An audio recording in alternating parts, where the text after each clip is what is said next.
اپنے ساتھ لے گیا اور ان میں اللہ کے جلیل القدر نبی حضرت دانیال علیہ السلام بھی موجود تھے۔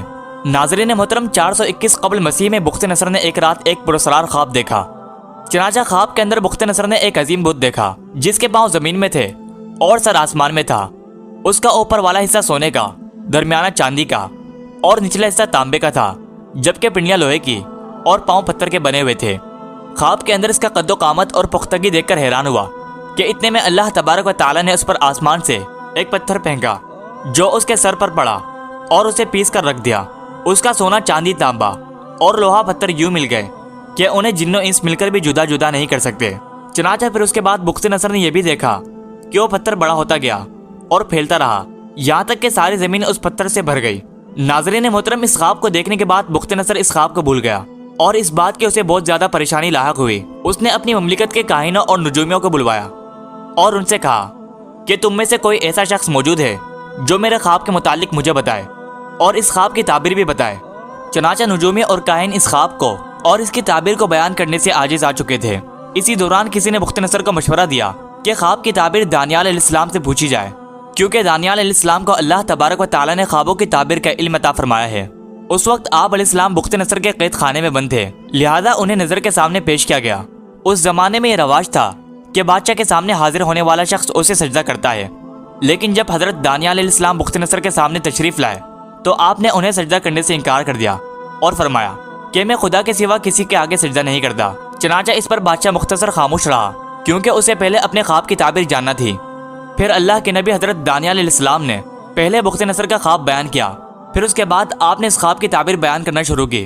آپ علیہ السلام نے فرمایا، بت سے مراد مختلف زمانوں میں مختلف امتیں ہیں، اور سونے سے مراد موجودہ زمانہ ہے جس میں تم موجود ہو، اور چاندی سے مراد تمہارا بیٹا ہے جو کہ تمہارے بعد بادشاہ بنے گا، اور تانبے سے مراد روم کی طرف اشارہ ہے، اور لوہا فارس ہے، اور پتھر سے مراد 2 امتیں ہیں جن پر 2 عورتیں حکومت کریں گی، ایک مشرقی یمن میں اور دوسری غربی شام میں، اور جو پتھر اس بت پر گرا وہ دین الہی ہے جو آخری زمانے میں ظاہر ہوگا، اور اللہ تبارک و تعالیٰ عرب سے ایک امی نبی بھیجے گا جس کی وجہ سے دوسرے تمام ادیان اور امم کا وہ حشر ہوگا جو کہ اس بت کا ہوا تھا۔ وہ دین اس پتھر کی طرح پھیلتا جائے گا اور ساری زمین پر غالب آ جائے گا۔ یوں باطل کی جگہ حق اور گمراہی کی جگہ ہدایت آ جائے گی۔ چاہے لوگ علم کی دولت سے تونگر ہو جائیں گے، اور ضعیفوں کو قوت اور ناقصوں کو عزت اور بے کسوں کو نصرت دے دی جائے گی۔ چنانچہ حضرت دانیال علیہ السلام کی تعبیر سن کر بخت نصر نے کہا، جب سے میں نے تخت حکومت سنبھالا ہے آپ سے بڑھ کر کسی نے مجھ پر ایسا غلبہ حاصل نہیں کیا، یقیناً آپ سے زیادہ میرا محسن کوئی نہیں، میں آپ کے احسان کا بدلہ دینا چاہتا ہوں۔ چنانچہ بخت نصر نے دانیال علیہ السلام کی قابلیت دیکھ کر ان کو اپنے دربار میں ایک عہدے پر مقرر کر دیا۔ ناظرین محترم، صحیفہ دانیال کے مطابق حضرت دانیال علیہ السلام جوان آدمی تھے، خوبصورت اور ہر چیز سیکھنے کی صلاحیت رکھتے تھے۔ ان کی سمجھ بوجھ اور حکمت کی وجہ سے ان کو دربار میں جگہ مل گئی، اور بادشاہ بخت نصر جب بھی کوئی سوال کرتا تو حضرت دانیال علیہ السلام کاہنوں اور درباریوں سے زیادہ جواب دیتے۔ حضرت دانیال علیہ السلام نے بابل میں قیام کے دوران غیر حلال کھانا کبھی نہیں کھایا۔ آپ سادہ غذا اور پانی پر گزر بسر کیا کرتے تھے، لیکن اللہ نے ان کو حلال غذاؤں میں اتنی برکت عطا کی کہ آپ بابلی لوگوں سے زیادہ صحت مند نظر آتے تھے۔ حضرت دانیال علیہ السلام ہر وقت اپنے پروردگار کی عبادت میں مشغول رہتے اور روزانہ بیت المقدس کی جانب رخ کر کے اپنے خدا کی بزرگی اور بڑائی بیان کر دے۔ 347 قبل مسیح میں بخت نصر کی موت ہو گئی۔ مورخین نے لکھا ہے کہ حضرت دانیال علیہ السلام کی مثال حضرت یوسف علیہ السلام کی طرح ہے کہ آپ حضرت یوسف علیہ السلام کی طرح قیدی بنا کر دوسرے ملک لائے گئے، اور دونوں ہی کو خوابوں کی تعبیر کے علم سے بھی نوازا گیا تھا۔ اگر یوسف علیہ السلام نہ ہوتے تو پورا مصر تباہ و برباد ہو جاتا۔ بالکل اسی طرح اگر حضرت دانیال علیہ السلام نہ ہوتے تو بخت نصر بادشاہ اور اس کی تمام رعایا تباہ و برباد ہو چکی ہوتی۔ ناظرین محترم، بخت نصر کے مرنے کے بعد اس کا بیٹا بارش ہزار بادشاہ بنا۔ یہ انتہائی نالائق اور ایاز بادشاہ تھا۔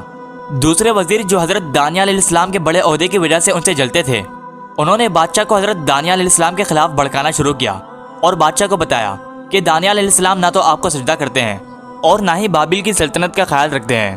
وہ تو یہ کہتے ہیں کہ جلد ہی بابل کی سلطنت کا خاتمہ ہو جائے گا اور اس کے خدا کی حکومت قائم ہوگی۔ لہٰذا بادشاہ نے جلادوں کو حکم دیا کہ حضرت دانیال علیہ السلام کو شیروں کے سامنے ڈال دیا جائے۔ چنانچہ جب حضرت دانیال علیہ السلام نے شیروں کا سامنا کیا تو آپ نے اللہ تبارک و تعالیٰ سے مدد مانگی، اور آپ علیہ السلام نے فرمایا، اے وہ ذات، میں تجھ سے مدد مانگتا ہوں کہ جس کے آگے یہ شیر بھی اپنا سر جھکا دیتے ہیں۔ اللہ تبارک و تعالیٰ کی قدرت سے شیروں نے آپ کو کوئی نقصان نہیں پہنچایا۔ صبح ہوئی اور جب لوگوں نے قید خانے میں جھانکا تو دیکھا کہ حضرت دانیال علیہ السلام بالکل صحیح سلامت موجود ہیں اور شیر ایک کنارے پر بیٹھ کر آرام کر رہے تھے۔ چنانچہ لوگ یہ معاملہ دیکھ کر سمجھ گئے کہ آپ نیک اور برگزیدہ شخصیت ہیں، لیکن اب وقت گزر چکا تھا اور اللہ تبارک و تعالیٰ کا عذاب بالکل ان کے قریب آ چکا تھا۔ چنانچہ اس وقت فارس کے بادشاہ سارس نے ان پر حملہ کر دیا اور مختصر خاندان کی حکومت کا خاتمہ ہو گیا۔ اس نے حضرت دانیال علیہ السلام کو قید خانے سے آزاد کروایا اور انہیں عزت و احترام کے ساتھ اپنے دربار میں وزیر مقرر کیا۔ دوستو، حضرت دانیال علیہ السلام نے اس خواب کی جو تعبیر بیان کی تھی بالکل اسی طرح ہوا۔ چنانچہ مختلف حکومتیں قائم ہوتی رہیں اور اپنے اپنے وقت پر ان کا خاتمہ ہوتا رہا۔ آخر کار عرب کے سرزمین پر نبی برحق حضرت محمد صلی اللہ علیہ وسلم کی بعثت ہوئی اور خدائے مملکت قائم ہو گئی اور بت پرستی کا خاتمہ ہو گیا۔ لیکن اس وقت یہود و نصارہ اپنے نبی حضرت دانیال علیہ السلام کے خواب کی تعبیر کی طرح طرح کی باطل طویلیں کرنے لگے، جس کی وجہ سے انہوں نے نہ صرف اپنی قوم کو راہ حق سے گمراہ کر دیا بلکہ ان کو ابدی عذاب کا بھی مستحق ٹھہرا دیا۔ اللہ تبارک و تعالی سے دعا ہے کہ اللہ تبارک و تعالی ہمیں گمراہ کرنے والے فتنوں سے ہمیشہ کے لیے محفوظ رکھے۔ دوستو، ہم امید کرتے ہیں کہ آپ کو آج کی ویڈیو اچھی لگی ہوگی۔ اگر آپ مستقبل میں بھی ایسی معلوماتی ویڈیو سے باخبر رہنا چاہتے ہیں تو ہمارے چینل کو سبسکرائب کر کے ساتھ میں لگے بیل آئکن کو ضرور پریس کر دیں تاکہ آپ تک مستقبل میں بھی ایسی معلوماتی ویڈیوز کی نوٹیفیکیشن بر وقت پہنچ سکے۔ اجازت دیجیے، ہمیں ملتے ہیں ایک اور نئی ویڈیو کے ساتھ۔ اپنا خیال رکھیں۔ اللہ تعالی ہم سب کا حامی و ناصر ہو۔